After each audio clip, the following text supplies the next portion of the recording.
हा पण पीपीएफ आहे आणि हा पण पीपीएफ आहे, पण दोघांमध्ये नक्की फरक काय?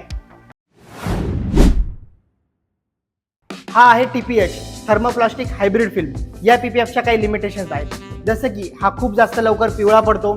या पीपीएफ वरती क्रॅक लवकर जास्त जातात. या पीपीएफची लाईफ 2 वर्षापेक्षा जास्त नाही. या पीपीएफ मध्ये सेल्फ फिलिंग कॅपॅसिटी तर अजिबात नाही आणि स्ट्रेच केल्यानंतर लगेच फाटतो.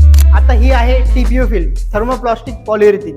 ही फिल्म 10 वर्षापेक्षा जास्त टिकते. हिच्यावरची सेल्फ फिलिंग कॅपॅसिटी तर ऑसम आहे आणि किती खेचलं तरी क्रॅक जात नाही. जर तुम्हाला पण कोणी डीलर बोलत असेल की 30-40 हजारात मस्त पीपीएफ करून देतो, तर ते टीपीयू तर अजिबात नाही.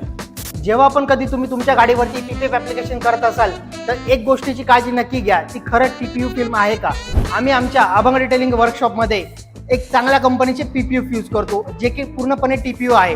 जर तुम्हालाही तुमच्या गाडीवरती पीपीएफ ऍप्लिकेशन करायचे असेल, तर आजच अभंग डिटेलिंग आपल्याला नक्की व्हिजिट करा आणि ही व्हिडिओ जास्तीत जास्त लोकांपर्यंत शेअर करा.